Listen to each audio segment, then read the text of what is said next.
دادر جان همین آدم ویدیو را تماشا کردم اینترنت همین فرهاد قپیدگین بر دکومنت همین آدم مرا نفند کردگی با دکومنتو RVP وید نجیتلسوا مرا 80,000 ما گرفتگیان اینا RVP کی مرا کردگیان اینا پیچتی که مرا زدگیان در همین پاسپورتم زگرانم ده بعدی او با اینا وید نجیتلسوا اینا وید نقطی فاندم کردگیان دو دکومنت دتا ایش تو اوش مرا 80,000 ما گرفتگیان مرا وقتی که 80,000 ما گرفتگیان وقتی که ما RVP قطی میرم چی انا مترو قطی میرم مرا میقپن مترو دا مرا ملیسون میقپن مرا 2 ساعت در بیزیان که محکم میکنن دکومنت ما проверка میکنن دکومنتی من دیستیویتیلنا میگه که میدونی که تی دکومنت فالشیوی کدگی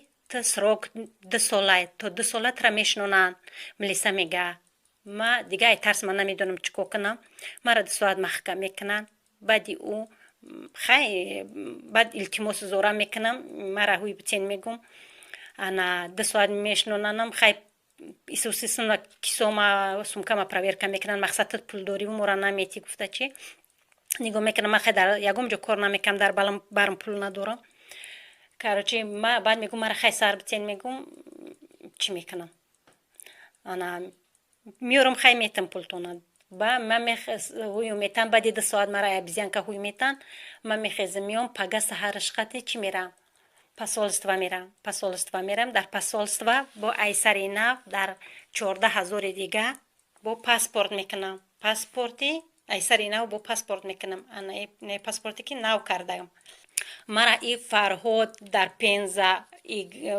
گلاواری ماشینی کش در 15 جوروهاش 2 کسی دیگه ای فیضا بود می اومدم پولی مرا هر ماه 10,000 ما اویلی که کم قطی کار میکردم اویلی که ما 16,000 بود می اومدن یا 10,000 مرا هر ماه میگرفتن پولی مرا ما می 10,000 میتونستم داده یک بار پول دادن نمیتونستم 10,000 مرا میگرفتن یک تاش رجب وفا شربتویچ دیگریش عبدالله صدیق زاده هر دیشون ای فیضا بود هر چون همسویه هن هر دیشون همین دکومنت قطعی دکومنت جمع میکردن مردم فن میکردن و فرهاد روی میکردن وقتی که ما دعوا کردم برای پول گفتن ای دستت هیچی نمیه هیچ کار کردن نمیتونی برای کجای ای دستت میاد دعوا کن یگم کس هیچ کار کن نتونستم همین روز همین رولی که تماشا کردم همین اینترنت تماشا کردم همین را دیدم التماس دادر جان مرا می یاردم کنین همین فرهاد قپیدین کو التماس دادر جان مرا یاردم کنین من یک آدم بیخانه و بیدر با خودم قرض دار اینجا چند سوالهای تعجیلی آمده است الحال اینها را جواب میگوییم بعدا به سوالهایی که نزد من هست جواب میگردانم. السلام علیکم حضرت داملا مرا برای انگشتی شهادت را برداشتن مسخره میکنند وهابی میگویند و میگویند که از 18 فاسد کننده نماز یک تایش انا همین است. و دوم سوال از قفای ولد زینا که دانشمند است نماز خواندن درست است یا نه؟ از قفای ولد زینا البته نماز خواندن جایز می شود در حالتی که اگر در برابر این ولد زینا یعنی کسی که از زینا تولد شده است اگر یگان عالم دیگر وجود داشته باشد وی پیش درآید این حالت در نماز جمعیت همه کراهیت پیدا می کند. یعنی در حالت یک عالمی که ولد زینا نباشد باید که وی پیش درآید لیکن وقتی در بین همین جمعیت بغیر همین ولد زینا دیگر هیچ دانشمندی نیست و پیش می درآید در نماز شما هیچ خلل و زلل پیدا نمی شود زیرا که این فرزندی که تولد شده است این هیچ گناه ندارد همه گناه همون پدر یا گویم همون مرد یا همون زنی که در این آفت در این معصیت چنگ زدن انا اونها در نزد خدا مسئول و گناهگار هستند. این ولد زینا هیچ گناه ندارد فقط از حساب همون مادری فاسقه و فاسدهش گویم در این یک خیلی بیچاره یک مصیبت وزنین یک داغ در حیات او پیدا شده است. لیکن برای برداشتن انگشت که در حالت التحیات ما و شما میخوانیم، وقتی اشهد ان لا اله الا الله گفتند می برداریم، اشهد ان لا اله دمی برداریم، الا الله دمی پرتاییم. وقتی انسان مسخره میکنند، وقتی انسان وهابی میگویند، باور کن وای شاید که در وجودش هیچ از ایمان و اسلام چیزی وجود نداشته باشد که وقتی انسان عمل سنت پیغمبر در چنگ میزند و یا مسخره میکند که تو وهابی هستی. اگر وای وهابی باشد باز یک سخن دیگر گفتنی بودم. از این خاطر برداشتن انگشت این سنت است.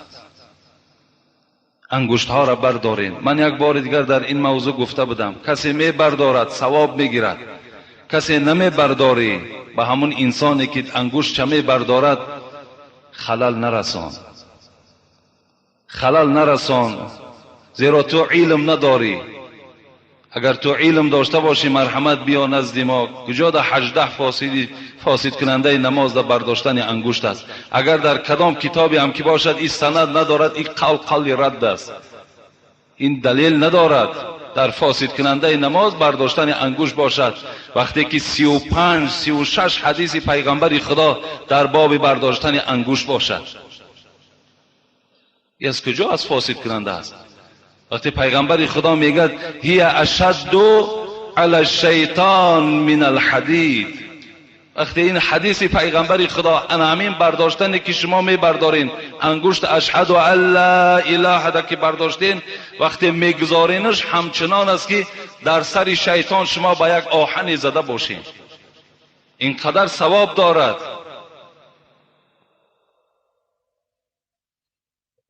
مسخره کننده در نزد الله البته گناهگار می شود. من به همه شما مراجعت میکنم، بردارین ان شاء الله ثواب میگیرین.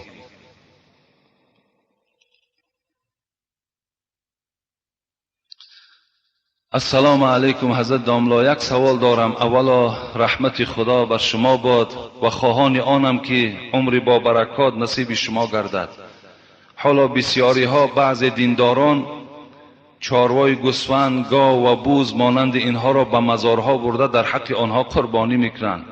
آیا این موافق اسلام درست است؟ قربانی میگویند فقط برای الله جایز است، بغیر الله میگویند شرک است. این درست است؟ با احترام یکی از محبان شما التماس همین روز جواب دهید.